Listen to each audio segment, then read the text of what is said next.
में जैसा कि आपको पता है, आज हमारा पेपर है money and financial system in India. और आज का अपना जो टॉपिक है वो है भारत में मुद्रा स्टॉक। ये अपना टॉपिक है, भारत में मुद्रा स्टॉक। अर्थात भारत देश में मुद्रा की पूर्ति एक फ्लो है। मुद्रा की पूर्ति क्या है? गति है, उसमें फ्लो है। स्टॉक का मतलब ये हुआ कि किसी एक समय विशेष में, एक पॉइंट ऑफ टाइम में इस देश के अंदर कुल जो मुद्रा की पूर्ति की जो गणना की जाती है उसको मनी स्टॉक बोलते हैं। आप लिख दीजिए, 2 लाइन में परिभाषा लिखना चाहें तो मनी स्टॉक का मतलब ये होता है कि एक देश, भारत देश की सीमाओं के अंदर किसी एक समय विशेष में कुल मुद्रा की पूर्ति की गणना करना मनी स्टॉक कहलाता है। मनी स्टॉक एक स्टैटिक अवधारणा है, एक स्थैतिक अवधारणा है, जबकि मुद्रा की पूर्ति एक गतिमान अवधारणा है। Money stock is stock and money supply is flow. ये इसकी परिभाषा है। अब मनी स्टॉक की परिभाषा को मैंने आपको समझा दिया है कि किसी देश की सीमाओं के अंदर किसी एक समय विशेष में उपलब्ध मुद्रा की पूर्ति को मनी स्टॉक कहते हैं। मनी स्टॉक संक्षिप्त अवधारणा नहीं है। मनी स्टॉक एक ब्रॉड अवधारणा है, एक विस्तृत अवधारणा है, एक बड़ी अवधारणा है। कुल मनी स्टॉक की भारत में गणना करने के लिए इसमें कुल 4 भागों में विभाजित किया जाता है। कुल 4 भागों में विभाजित किया जाता है, जिसका नाम है M0, M1, M2, M3 and M4। पूरी दुनिया में तो 4 अवधारणा है, लेकिन भारत में एक M0 भी शामिल किया हुआ है, इसलिए कुल 5 अवधारणाएं होगी। इनको मैं एक एक करके अभी एक्सप्लेन कर देता हूं, इनका वर्णन कर देता हूं, आपको समझाने का पूरा प्रयास करता हूं ताकि आपको आसानी से ये समझ में आ जाए। पहला क्या है? M0। M कैपिटल करके इसके नीचे की साइड में 0 लिखना है। M0 का मतलब ये होता है कि इस देश के लोगों के पास जितने भी करेंसी है, जितने भी नोट है, जितने भी सिक्के हैं, वो M0 में शामिल होते हैं। Plus banker deposit with the RBI. मतलब ये हुआ कि बैंकें के पास जो कुल पैसा होता है उसका कुछ पैसा जो सीआरआर के रूप में होता है वो रिजर्व बैंक ऑफ इंडिया के पास नकद रूप से जमा होता है, उसको banker deposit with reserve bank of India कहते हैं। वो भी M0 में शामिल होता है। उसी प्रकार अदर डिपॉजिट विद आरबीआई, इसके अलावा रिजर्व बैंक ऑफ इंडिया के पास दूसरे वाणिज्यिक बैंकों के जो भी जमा होता है वो अदर डिपॉजिट कहलाता है। इन सब में एक चीज कॉमन है, वो क्या है कि M0 के अंदर नोट और सिक्कों के अलावा कुछ भी नहीं है। या तो नोट और सिक्के जनता के पास है, या नोट और सिक्के बैंकों के पास है, या नोट और सिक्के रिजर्व बैंक ऑफ इंडिया के पास है। सारे नोट और सिक्के जो भी हैं वो M0 में शामिल होते हैं, ये आप याद रखना। इसलिए M0 को हाई पावर मनी भी कहते हैं। आप लिख दीजिए हाई पावर मनी। M0 को हाई पावर मनी भी कहते हैं। देखिए, जब मुद्रा स्टॉक की गणना की जाती है ना, तो संक्षिप्त अवधारणा से विस्तृत अवधारणा की ओर अपन आगे बढ़ते हैं। हम ये जब आकलन करते हैं कि इस देश के अंदर कुल मुद्रा की पूर्ति कितनी है, तो हम क्या करते हैं? पहले ये मापने का प्रयास करते हैं कि कुल नोट और सिक्के कितने हैं। तो जहां भी ये नोट और सिक्के हैं उनको M0 में शामिल किया जाता है, वो चाहे जनता के पास हो, चाहे रिजर्व बैंक ऑफ इंडिया के पास हो, ये सभी M0 में शामिल किया जाता है। सबको आवाज आ रही है भाई? उसके बाद आप आ जाइए M1। M आपको बड़ा लिखना है, 1 नीचे की साइड में, उसको कह रहे हैं ना, जो लोअर बार कहते हैं ना, उसको अपर बार और लोअर बार, नीचे की साइड में M1 लिखना है। जैसे इसमें सीधा M के आगे 1 लिखा हुआ है, वैसे नहीं करके M लोअर बार लिखते हैं सामान्यतया, लेकिन यहां वो लिखा नहीं गया इसलिए बड़ा हो गया। अच्छा, अब M1 में क्या है? ये अवधारणाएं मैं आपको बता रहा हूं, जो मनी स्टॉक की जो 5 अवधारणाएं हैं, जो 5 मनी स्टॉक के एग्रीगेट्स कहते हैं इनको, मनी स्टॉक के 5 ये औसत कहते हैं इनको, एग्रीगेट्स बोलते हैं इनको। ये एग्रीगेट्स, इनकी विशेषता ये है कि ये संक्षिप्त मनी पूर्ति से विस्तृत मनी पूर्ति की ओर अग्रसर, मतलब narrow money to broad money की ओर ये अग्रसर होता है। अब आप देखिए कि ये M0 क्या है, नैरो मनी है। मैंने कहा M0 is high power money और M0 is also called narrow money. संक्षिप्त मनी कहते हैं, संकीर्ण मनी की, संकीर्ण मुद्रा स्टॉक भी बोलते हैं इसको। ठीक है, अब आप आइए M1 पे। M1 क्या है? पहला है currency with the public. Currency with the public मतलब जो लोगों के पास जितना पैसा है वो तो M0 में भी है, वो M1 में भी है। Plus deposit money of public with the banking system. कौन सा डिपॉजिट? Demand deposit. आप हिंदी में लिखना चाहें तो लिख दीजिए। M1 का मतलब है जनता के पास जितनी नकदी है, मतलब नोट और सिक्के, प्लस जनता द्वारा बैंकों के अंदर मांग जमा। जनता के द्वारा बैंकों के अंदर मांग जमा। जमा दो प्रकार का होता है, मैंने आपको कई बार बताया। एक मांग जमा जिसको सेविंग डिपॉजिट कहते हैं, या डिमांड डिपॉजिट बोलते हैं जिसको। डिमांड डिपॉजिट इसलिए बोलते हैं कि जब भी डिमांड करेंगे वो पैसा आपके हाथ में आ जाएगा। और टर्म डिपॉजिट वो होता है जिसको सावधि जमा बोलते हैं, मतलब आपने 6 महीने के लिए जमा कराया तो आज पैसा वापस नहीं निकाल सकते, 6 महीना बाद जब ये मैच्योर हो जाएगी आपकी एफडी तब निकाल सकते हो। तो उसको क्या बोलते हैं? टर्म डिपॉजिट, सावधि जमा। तो मांग जमा, जैसे आपके खाते में सपोज 20,000 रुपए पड़े हुए, तो आप जब भी जाओ चेक दोगे, बैंक से निकाल दोगे, एटीएम से निकाल दोगे।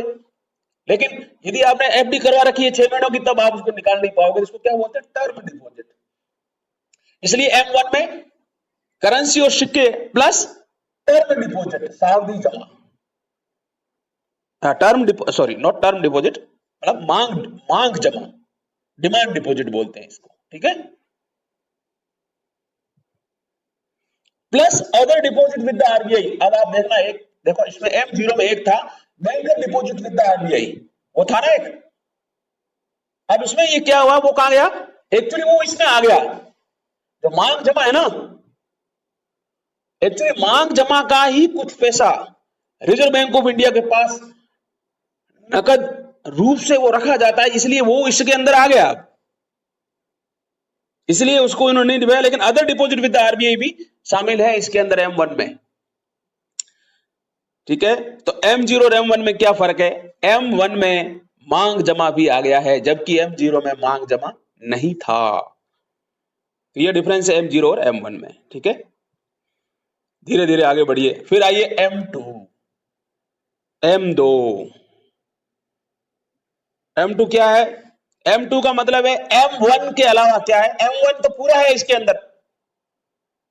मैंने आपको बताया था कि जो मुद्रा स्टॉक की अवधारणा है ये संक्षिप्त से बड़ी की ओर निकलने शुरू होती है। अब सपोज अपन मान लें कि M0 सपोज 120 रुपए है, मतलब पूरे देश के अंदर लोगों के पास 120 रुपए हैं, तो M1 कितना हो जाएगा? वो 120 रुपए तो इसमें आ ही जाएगा, प्लस सपोज 20 रुपए लोगों के बचत खाते में पड़ा, तो ये M1 कितना हो जाएगा? 140। तो आप देख रहे हो कि वहां 120 था, ये 140, मतलब क्या हुआ? ये आगे बढ़ रहा है अब। इसलिए M0 संकीर्ण मुद्रा स्टॉक की अवधारणा बोलते हैं, और धीरे धीरे धीरे धीरे ये मुद्रा स्टॉक की अवधारणा विस्तृत होनी शुरू होती है। देखो इसमें करना क्या होता है, मैं आपको बताऊं। इस मुद्रा स्टॉक में ये पता लगाया जाता है कि देश में सारे लोगों के पास कितना पैसा नकद है और कितना जमा है, और कुल लोगों की मुद्रा पूर्ति कितनी है इस देश के अंदर, इसका पता लगाना है। तो पता कैसे लगाना है? जो पता लगाने का जो तरीका है, तो सबसे पहले क्या करना है? सबसे पहले क्या करना है कि हम M1 पता लगाएंगे, पहले M0 पता लगाएंगे, फिर M1 पता लगाएंगे, फिर उसके बाद अपन पता लगाएंगे M2। तो M2 क्या है कि M1 तो हमने इसके अंदर शामिल है, प्लस क्या है? प्लस इसके अंदर है डाकघर के अंदर बचत जमा। देखिए कि भारत में डाकघर है, वो उसमें भी आप अपना बचत खाता खोल सकते हो। तो इसलिए M2 के अंदर क्या है? M1 प्लस डाकघरों में जो बचत सेविंग सर्टिफिकेट देती है, आपको पता है कि पोस्ट ऑफिस भी सेविंग सर्टिफिकेट देती है। आप जमा करोगे तो आपको एक सर्टिफिकेट देगी, आपका जमा है, जब चाहो तब आप निकाल सकते हो, लेकिन वो एटीएम से नहीं निकलेगा, राइट। तो इसलिए ये भी एक तरह का केस ही है, लेकिन इतना केस नहीं है जितना कि वाणिज्यिक बैंकों के पास है। इसलिए इसको अलग, थोड़ा सा अलग कर दिया कि M2 में क्या, M1 प्लस डाक घरों के अंदर जो बचत जमा है वो M2 के अंदर आएगा। समझ गए? तो M1 और M2 में किसका फर्क है? केवल saving deposit with post office, मतलब डाकघरों के अंदर जो बचत जमा है वो M2 के अंदर आएगा। समझ में आ गया भाई? सुभाष, समझ में आ गया? हैं? सुभाष, चलो आगे बढ़े। उसके बाद आप आइए M3। M3 का मतलब ये हुआ कि M1 तो शामिल करना है, अब M2 शामिल नहीं करना, आप थोड़ा इसमें देख लेना। M3 के अंदर क्या, M1 शामिल करना है, प्लस क्या शामिल करना है? Time deposit with banking system net bank credit to the government. इसके अलावा आप यदि भारत सरकार के विभिन्न या राजस्थान सरकार के विभिन्न बॉन्ड में खर्च करते हो, विभिन्न प्रतिभूतियां आप लेते हो, सपोज आपने क्या किया, ONGC का एक बॉन्ड ले लिया 100 रुपए का, वो 2 साल बाद या 4 साल बाद मैच्योर होगा, तो वो M3 में आएगा। मतलब वो भारत सरकार के विभिन्न एजेंसियों में, भारत सरकार के विभिन्न संस्थाओं में सावधि जमा जो आप करते हो वो M3 में आएगा। M1 के साथ क्या जोड़ना है? भारत सरकार के विभिन्न प्रतिभूतियों में सावधि जमा, इसको आप ऐसे लिख दीजिए, M1 प्लस भारत सरकार के विभिन्न संस्थाओं में सावधि जमा plus bank credit to the commercial sector. इसके अलावा कुछ बैंकें अलग अलग प्रकार की होती है, मैंने बताया ना, कुछ वाणिज्यिक बैंकें होती है, कुछ इन्वेस्टमेंट बैंकें होती है ना, कुछ स्मॉल स्केल इंडस्ट्री के लिए बैंकें होती हैं, कुछ एक्सपोर्ट इंपोर्ट के लिए बैंकें होती है, जैसे एक्सिम है अपने देश में। इसीलिए जो व्यवसाय और बिजनेस के लिए अलग से लोगों को जो लोन दिया जाता है विभिन्न संस्थाओं के द्वारा, उसको M3 में शामिल किया जाता है। इसको आप लिख सकते हो कि व्यापारिक क्षेत्र को अन्य बैंकों द्वारा दिया गया लोन या दिया गया क्रेडिट M3 में शामिल होता है, plus net foreign exchange asset of the banking sector. इसका मतलब यह हुआ कि जब आपको पता है कि आयात और निर्यात होता है, कुछ वस्तुएं आयात होता है, कुछ वस्तुओं का निर्यात होता है। सुभाष, आवाज आ रही है ना? ठीक है, तुम्हारी आवाज धीरे हो गई है। ममता, जया, एक बार और करो, कोई और बोलो। आवाज आ रही है भाई सबको? तुम लोगों की आवाज धीरे हो गई है, चलो कोई बात नहीं, जो भी है अपन आगे बढ़ते हैं। फिर देखिए, net foreign exchange asset of banking sector. इसका मतलब यह हुआ कि जब देश के अंदर वस्तु और सेवाओं का आयात और निर्यात होता है, जब आयात और निर्यात होता है तो क्या होता है, कुछ विदेशी मुद्रा विदेशों से आती है, कुछ विदेशी मुद्रा जाती है। तब होता क्या है कि सपोज अपने पास $100 हमसे देश से बाहर निकल गए और $120 आ गए, इसका मतलब क्या हुआ, $20 एक्स्ट्रा आ गए। $20 जो एक्स्ट्रा आए हैं उनके बदले में क्या होता है, $20 के बदले में रिजर्व बैंक ऑफ इंडिया को उतने रुपए देने पड़ेंगे। 20 × 75 मतलब 1500 रुपए क्या देने पड़ेंगे। तो वो जो 1500 रुपए वो किसमें काउंट होंगे, देश के अंदर मनी स्टॉक में काउंट होंगे। इसलिए इसने लिखा हो ना कि शुद्ध विदेशी विनिमय संपत्तियां, शुद्ध विदेशी विनिमय संपत्तियां जो कि बैंकों के पास है, ठीक है, शुद्ध विदेशी विनिमय संपत्तियां जो बैंकों के पास है उसको भी प्लस करना पड़ता है। मैंने आपको इसको समझा दिया। फिर है plus government currency liability to the public, net non monetary liability of the banking sector. Net non monetary liability of the banking sector, देखिए ये वह है जो गवर्नमेंट की जिम्मेदारी होती है कि जनता को विभिन्न तरीके से विभिन्न प्रकार के पैसे देने की जिम्मेदारी होती है। वो क्या करती है, गवर्नमेंट पैसा कहां से लेती है, सीधा रिजर्व बैंक ऑफ इंडिया से लेती है और आपको दे देती है। एक उदाहरण के तौर पे सरकार 100 रुपए की स्कॉलरशिप मुझे दे रही है, तो इसका मतलब क्या हुआ, वो 100 रुपए की देश के अंदर मुद्रा की पूर्ति बढ़ जाएगी, लेकिन वो बैंकों से तो नहीं आया है, मुझे बैंकों ने तो नहीं दिया है, वो किसने दिया है, भारत सरकार ने दिया है। और किसके थ्रू दिया है, रिजर्व बैंक ऑफ इंडिया के द्वारा दिया गया, उसमें कोई बैंकिंग सेक्टर शामिल ही नहीं है। इसीलिए भारत सरकार की जो लायबिलिटी, भारत सरकार जो पैसा सीधा आम जनता को देती है, आम जनता को सीधा ट्रांसफर करती है, वो भी मुद्रा की पूर्ति में शामिल होता है। लेकिन इसमें बीच में बैंकें नहीं है, इसमें लिखा ना कि non monetary liability of the banking sector, लेकिन इसके बीच में क्या है, बैंकें नहीं है। सरकार की लायबिलिटी है लेकिन बैंकों की लायबिलिटी नहीं है। समझ गए आप? जैसे उदाहरण के तौर पे यदि आप 100 रुपए का ओएनजीसी का बॉन्ड पंजाब नेशनल बैंक से लेते हो तो बैंक बीच में आ गई, बैंकें मिडिलमैन का काम करती है, बैंकें मिडिलमैन का काम करती है।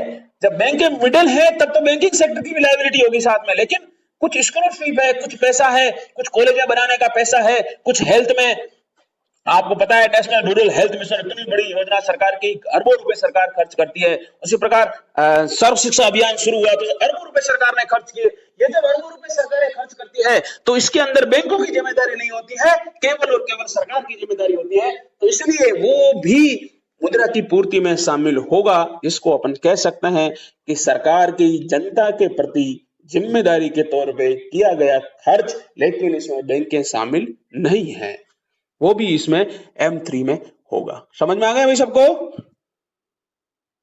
समझ में आया भाई? ओके, अब लास्ट आइए M4। लास्ट क्या है, M4। M4 में क्या है, M3 तो रहेगा, M4 में M3 के अलावा और क्या क्या है वो आप देख लीजिए। All deposit with post office, ठीक है, all deposit with post office saving deposit. अब आप देखिए कि पोस्ट ऑफिस में कई प्रकार के जमा होते हैं, ठीक है ना, तो पोस्ट ऑफिस में जितने भी डिपॉजिट है, पोस्ट ऑफिस में आप देखो जो ऊपर वाला था ना, पोस्ट ऑफिस के अंदर जो जमा था ऊपर आया था, लेकिन अब ये पोस्ट ऑफिस में सारे के सारे जो जमा होते हैं वो इसके अंदर आते हैं M4 में। इसलिए M3 प्लस पोस्ट ऑफिस में सभी प्रकार के जमा होंगे वो M4 में भी आ जाएंगे, ठीक है। इसके अलावा भी कुछ भी जो देश के अंदर खर्च होता है, कहीं से भी पैसा आता है, वो सब कुछ M4 में जमा होगा, आप इसे प्लस करके लिख देना।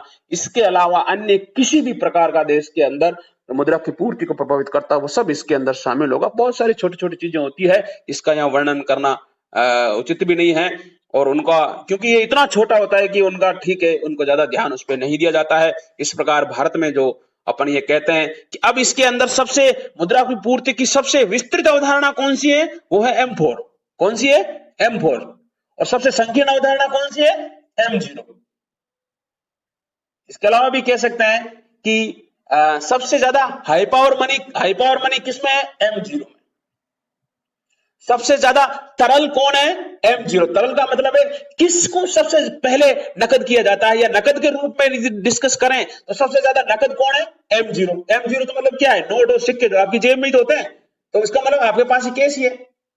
फिर सबसे कम नकद कौन है, M4, ठीक है। सो M0 is called most liquid aggregates of money stock and M4 is called most broader concept of the money supply which is less liquid, or you can say the least liquid. Idea is clear? सबको समझ में आ गया भाई? कोई दिक्कत?